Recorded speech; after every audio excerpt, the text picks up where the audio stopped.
Isang magandang oras po sa inyo mga kaibigan. Welcome na naman po dito sa isa na namang edisyon ng Kape at Balita dito po sa Radyo Pilipino UK.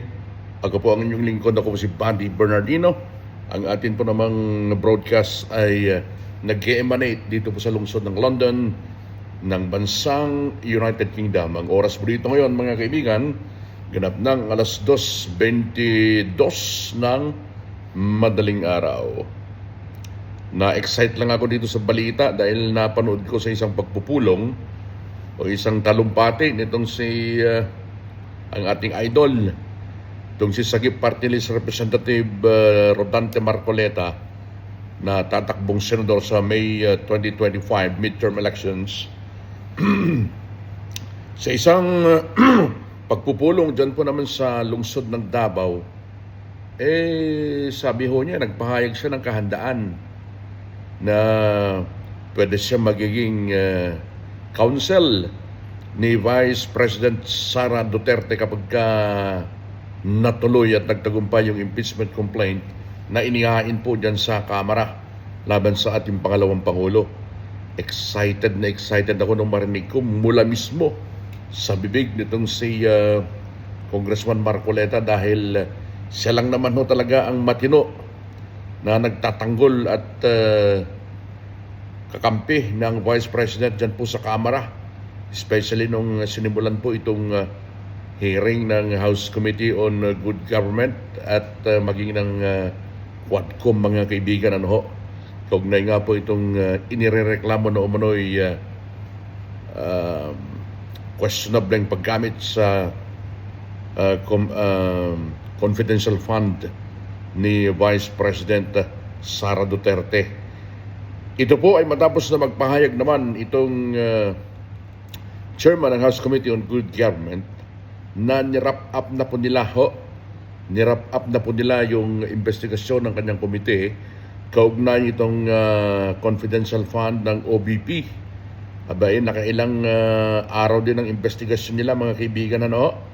Si dami ditong si Joel Chua na tatapusin na ng House Committee on Good Government and Public Accountability ang investigasyon sa Confidential and Intelligence Fund ng OBP upang bigyan daan ang napipintong hearing ng House Committee on Justice sa impeachment complaint laban kay VP Sara.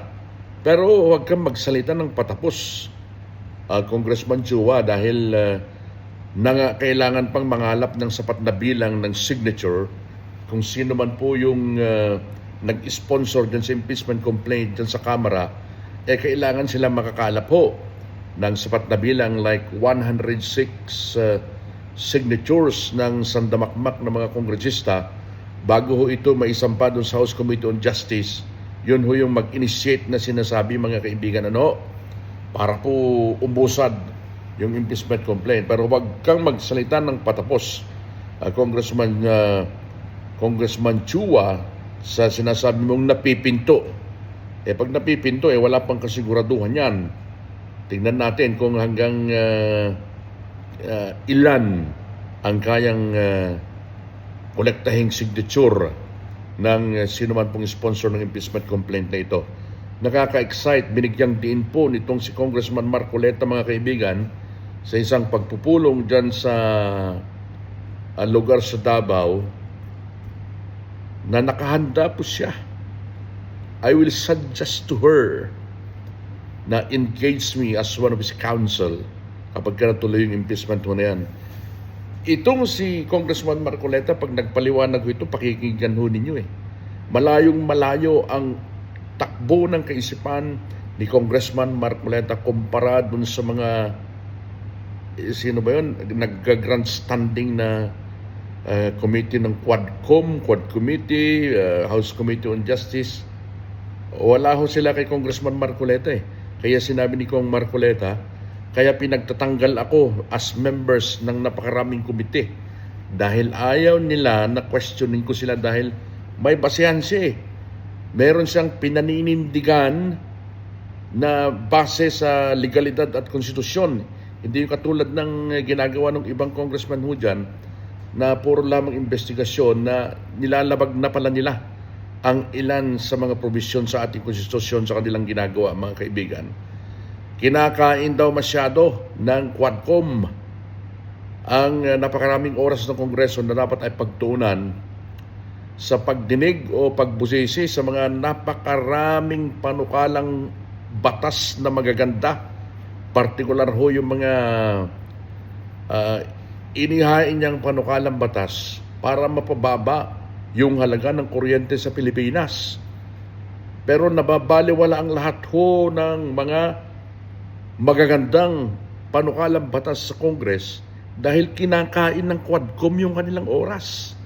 Nakatuon ang buong Kongreso doon sa investigasyon ng Quadcom kay sa opisina ni BP Sara, EJK, Pogo, at yung House Committee on Justice dyan sa confidential fund ng Office of the Vice President. So imbes mo na matuon doon sa panukalang batas na makakatulong sa taong bayan, nababaliwala mga kaibigan, ano ho?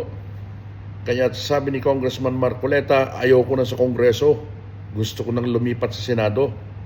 Kaya yun, pag gusto natin ng matino sa Senado, ay nako, kay Marcoleta na ako. Ang galing niya mga kaibigan, ano?